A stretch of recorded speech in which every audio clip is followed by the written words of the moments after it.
के चाहिए जो कि वक्फ की ज़मीनों में हैं, और मुझे जवाब उन सब बेवा बहनों के लिए चाहिए जिनके घर पे रोटी नहीं आ पाती है क्योंकि उनको वक्फ से कोई पैसा नहीं मिलता। अब मैं आप सब से आखिरी गेस्ट भाई साहब इंद्रेश कुमार जी से पहले जो बोलने वाले हैं उनको मैं आमंत्रित करना चाहती हूँ।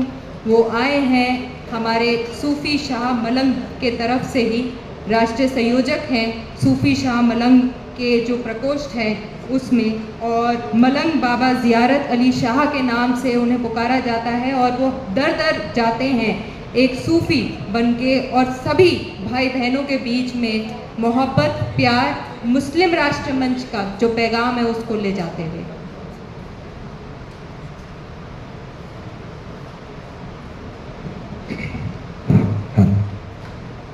नहमदुहु व नसल्ली अला रसूलिहिल करीम अम्मा बाद फ़अऊज़ु बिल्लाहि मिनश शैतानिर रजीम व फ़ज़ल कर बिस्मिल्लाहिर रहमानिर रहीम।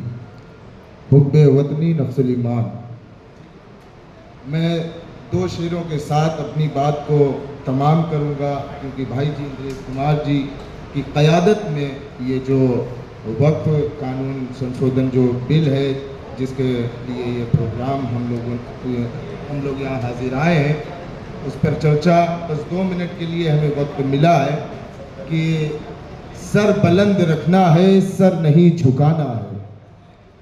सर बुलंद रखना है, सर नहीं झुकाना है। रास्ते से पत्थर को अब हमें हटाना है। सर बुलंद रखना है, सर नहीं झुकाना है। रास्ते से पत्थर को अब हमें हटाना है। और देश अपनी ताकत है बस इसी के बूते पर। देश अपनी ताकत है बस इसी के बूते पर। हम सबको अपने देश को बचाना है। अजीज़ाने मिल्लत के नौजवान साथियों कि अभी जो वक्फ के बारे में जितने भी उलमाओं ने, जितने भी लोगों ने बात कही, लेकिन याद रखें कि वक्फ में इस तरीके से ज़्यादतियाँ ख़ास तौर पर उस एक जो बहुत बड़ी एक जमहूरियत है जिसे सूफ़ी कहा जाता है, संत कहा जाता है, मलंग कहा जाता है, कि वक्फ के अंदर जब जागीरों की बात देखी जाए तो सबसे ज़्यादा जागीरें सूफियों की लगी हुई हैं।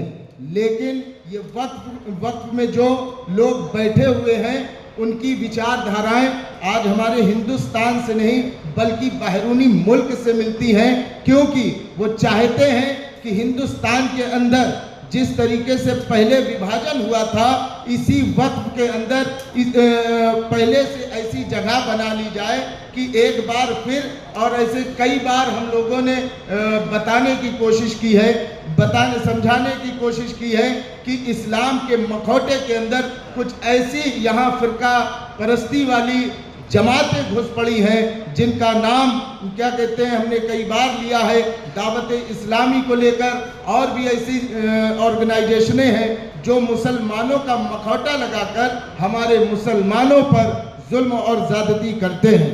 अजीज़ाने मिल्लत के नौजवान साथियों, उन्हीं में से एक इनका प्री प्लान है ये वक्फ के जरिए यहाँ पर उन लैंड जिहादी लोगों को मतलब बैठाया जा रहा है जिसे ना देश से मतलब है, ना दुनिया से मतलब है, ना इनको वतन से मतलब है। जो हमारे कायदे आज़म, जो हमारे बुजुर्गों ने इस देश के लिए कुर्बानी दी थी, इस देश के लिए अपने घरों को लुटाया था, इस देश के लिए अपने आप को लुटा दिया था, उन लोगों ने अपनी आराजियाँ इस वक्त को दी थी कि ये संभाल कर रखी जाएंगी ताकि हमारे जो बच्चे होंगे, जो आज हम अपने देश के लिए कुर्बान तो हो रहे हैं, लेकिन ये वक्त के जरिए हमारे बच्चे यानी कि पढ़ाई करेंगे, एजुकेशन में आगे होंगे। कोई भी यहाँ पर इतना मुसलमान बैठा हुआ है, कोई एक मुसलमान उठकर ये बता दे कि वक्त के जरिए से किसी का बच्चा काबिल हुआ हो, वक्त के जरिए से किसी के बच्चे को पढ़ाई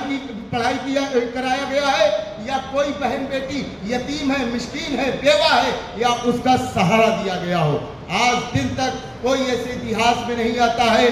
आज ये जो 24 का जो वक्फ कानून आने वाला है, इन्हीं सब बातों को लेकर वक्फ का कानून आने वाला है। मैं ये कहूँगा हिंदुस्तान के मुसलमानों से, और याद रखें मुसलमान कभी भी जो अगर गवर्नमेंट की तरफ से कोई भी बिल आया है तो कभी मुसलमान नहीं उससे परेशान हुआ, बल्कि जिनके मुंह में खुजली है, ऐसे खुजलीदार और बदबूदार नेताओं को तकलीफ हुई है, क्योंकि उनको वहां से संरक्षण मिलता है और क्योंकि वो वहां से परवरिश करते हैं। अजीज़ान मिल्लत के नौजवान साथियों, हम सबको खड़े हो जाना चाहिए इस बिल को पास करवाने के लिए। भाई जी इंद्रेश कुमार जी की ताकत हम सबको बनना चाहिए, क्योंकि हमारे भाई जी ने हमेशा मुस्लिम हित की बात की है, राष्ट्र हित की बात की है। हम कल भी भाई जी के साथ खड़े थे, हम आज भी भाई जी के साथ खड़े हुए हैं। सारे जहां से अच्छा हिंदुस्तान हमारा, हम बुलबुले हैं इसके, ये गुलसिता हमारा। जय हिंद, जय भारत। आपका बहुत बहुत शुक्रिया। और